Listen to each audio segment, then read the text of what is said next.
പിതാവിന്റെയും പുത്രന്റെയും പരിശുദ്ധാത്മാവിന്റെയും നാമത്തിൽ ആമേൻ. വിശുദ്ധ ലൂക്കാ എഴുതിയ സുവിശേഷം 10-ാം അധ്യായം 25 മുതൽ 37 വരെയുള്ള തിരുവചനങ്ങൾ. അക്കാലത്ത് ഒരു നിയമജ്ഞൻ എഴുന്നേറ്റ് നിന്ന് അവനെ പരീക്ഷിക്കുവാൻ ചോദിച്ചു, ഗുരു, നിത്യജീവൻ അവകാശമാക്കാൻ ഞാൻ എന്ത് ചെയ്യണം? യേശു ചോദിച്ചു, നിയമത്തിൽ എന്തെഴുതിയിരിക്കുന്നു? നീ എന്തായി വായിക്കുന്നു?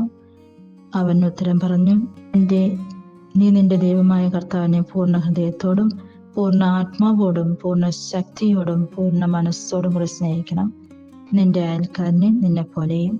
അവൻ പ്രതിവചിച്ചു, നീ ശരിയായി തന്നെ ഉത്തരം പറഞ്ഞു. അതനുസരിച്ച് പ്രവർത്തിക്കുക, നീ ജീവിക്കും.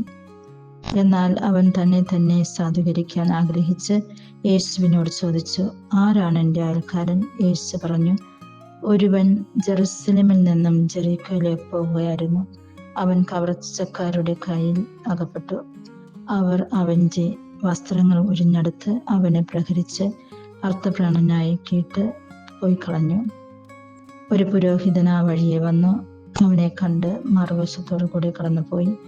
അതുപോലെ ഒരു ലേവായനും അവിടെ വന്നപ്പോൾ അവനെ കണ്ടെങ്കിലും കടന്നുപോയി.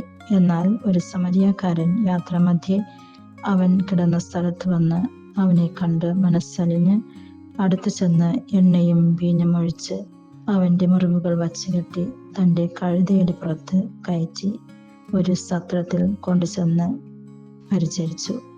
അടുത്ത ദിവസം അവൻ സത്രം സൂക്ഷിപ്പുകാരൻ്റെ കയ്യിൽ 2 ദനാറ് കൊടുത്തിട്ട് പറഞ്ഞു, ഇവൻ്റെ കാര്യം നോക്കിക്കൊള്ളണം. കൂടുതലായി എന്തെങ്കിലും ചെലവാകുന്നെങ്കിൽ ഞാൻ തിരിച്ചു വരുമ്പോൾ തന്നുകൊള്ളാം. കവർച്ചക്കാരുടെ കയ്യിലകപ്പെട്ട ആ മനുഷ്യന് ഈ മൂവരിൽ ആരാണ് അയൽക്കാരനായി വർത്തിച്ചത്?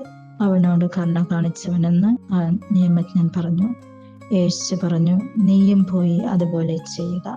ഈ വചനഭാഗത്തിലൂടെ യേശു നമ്മോട് ഓരോരുത്തരോടും ആവശ്യപ്പെടുന്നതും ഇത് തന്നെയാണ്.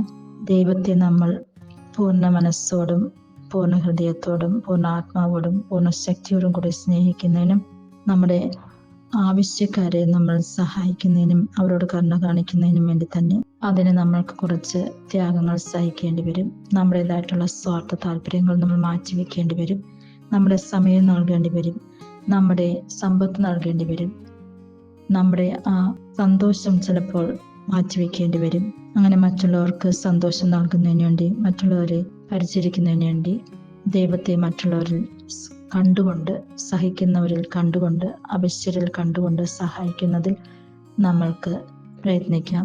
അതിനായിട്ടുള്ള കൃപാവരങ്ങൾ പിതാവായ ദൈവം നമ്മൾക്ക് ഓരോരുത്തർക്കും നൽകട്ടെ എന്ന് പ്രാർത്ഥിക്കുന്നു.